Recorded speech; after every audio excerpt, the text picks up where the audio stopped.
Welcome to Bharat kitchen. ఈ రోజు మా తోటలో నారింజ చెట్టు చూపిస్తాను. వాటి కాయలు రసం ఎలా స్టోర్ చేసుకోవాలో చూపిస్తాను.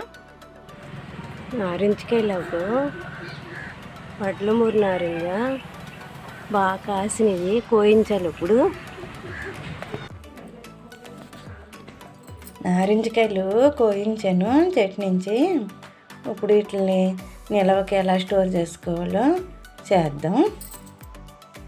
నారింజకాయలు రసం ఎండలో పెట్టుకుందాం, చెక్కలు కోసుకుందాం, నిలవ స్టోర్ చేసుకుంటాం.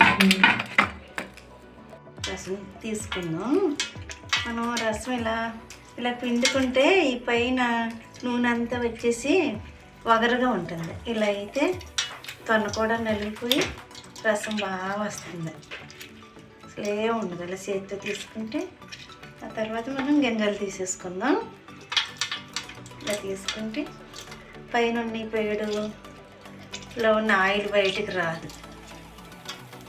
మనం జ్యూస్ చేసి ఇదంతా తీసుకున్నామంటే ఈ ఆయిల్ అంతా బయటకు వచ్చేసి వగరు వస్తుంది. ఇది ఎన్నాళ్ళున్నా రసం తీయటం అయిపోయింది. గింజలు ఇలా తీసేసుకుంటే మొత్తం అన్ని గింజలు తీసేసుకుని ఇది ఎండలో పెడదాం. ఇది 3 వంతుల వరకు ఎండిపోయేదాకా ఎండలో పెట్టుకుంటే ఈ రసం ఎన్నాళ్ళున్నా పాడవదు. ఎండలేని వాళ్ళు ఏం చేయాలంటే రసం తీసుకుని గింజలన్నీ ఇలా తీసేసుకున్నాక పొయ్యి మీద పెట్టి ఉడకబెడితే దగ్గరికంటి వచ్చే వరకు కొద్దిగా సాల్ట్ వేసి అది కూడా నిలవ పెట్టుకుంటే ఫ్రిడ్జ్లో ఎన్నాళ్ళైనా ఉంటుంది. ఇది దీంట్లో సాల్ట్ వేయట్లేదు, మామూలుగానే ఎండలో పెట్టుకుందాం. బాగా దగ్గరికంటి వచ్చాక తీసేసుకుని ఫ్రిడ్జ్లో పెట్టుకుంటాం. చిన్న గింజ అంతా ఇలా వచ్చేస్తుంది. ఈ గిన్నెతోటి వడపోసేసుకుంటే శుభ్రంగా పెద్ద గింజలు తీసేసుకున్నాం. చిన్నవి రావట్లేదని ఇందులో పోసాను ఈ జల్లి బుట్టలో. నారింజ రసం ఎండిపోయింది. ఇంత చిక్కగా అయ్యే వరకు ఎండబెట్టుకోవాలి. స్టీల్ పళ్ళెంలో ఎండబెట్టుకుంటే మచ్చ రావు. పళ్ళెంలో ఎండబెట్టి నేను చిక్కబడిపోయాక గిన్నెలో పెట్టాను. రేకు దాంట్లో అయితే మచ్చ వచ్చేస్తుంది. ఇందులో కొంచెం మనం 2 స్పూన్లు